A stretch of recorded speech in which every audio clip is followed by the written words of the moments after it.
Small bit of foreshadowing here. This is about the determinant of a matrix, which is a weird thing, but it has a beautiful, it's weird to get at. It's weird to compute. I may not think so, I suppose, but eventually, but that's not how it works. All right, so it's a strange thing. It's a bit of a strange thing. Now, I've gone back a few pages and taken the calculation for that. This one matrix, this 2x2 matrix that we've been working with as an example for finding the inverse, right? And there are two row operations that we used to get to introduce a 0 here and then a 0 here as we move that matrix towards the identity matrix. And then we divide through by the pivots, 3 and 8/3. But before we do those steps, we need to, before we've changed the scale of things, if you like, some things are preserved, right? So, and so we've talked about the column picture.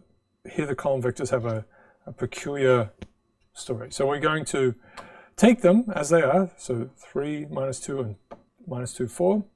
So let's see. So this is 3 -2. So this is A1.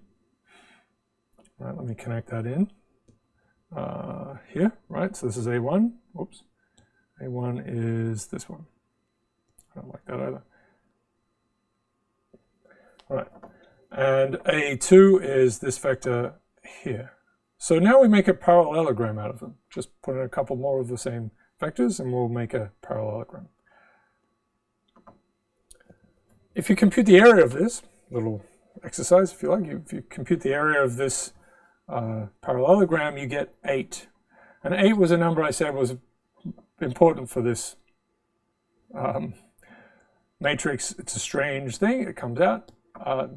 So the area of this parallelogram, as we do these row operations, is preserved. I haven't shown the middle one, but there's again a column vector here. It's simpler now, it's 3, 0.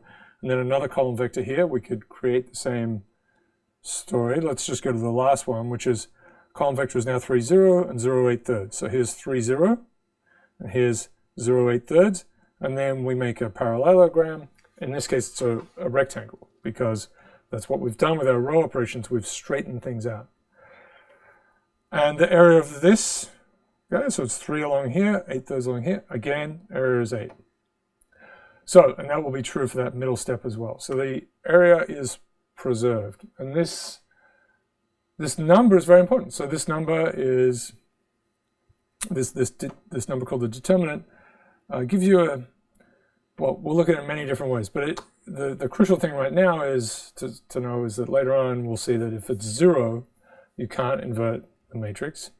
It sort of should make sense that it's collapsed in some way. It doesn't fill space properly, some aspect of it. And how would it be 0? Well, if you go back to this parallelogram, if these two column vectors are pointing in the same direction, then the area of the parallelogram is 0. So it gives you a sense that it doesn't, there's something about the columns, or we'll say equivalently the rows, it doesn't fill space properly. So I think that's a nice little thing. One last bananas thing to show you, again foreshadowing, is if we go back to our original matrix or any of these and you take 3 times 4 minus -2 times -2, right, that's 12 minus 4 equals 8. We'll get to this later on, but you take 3 times -4 and then subtract off this piece here. And it's much more elaborate for 3x3s and 4x4s and 5, and so on. But you can get it straight out of the matrix. So, weird things. All right, so we are getting close to a great moment, which is our first factorization. Get a t-shirt that says first factorization. So it's LU decomposition. That is in the episode 6 series.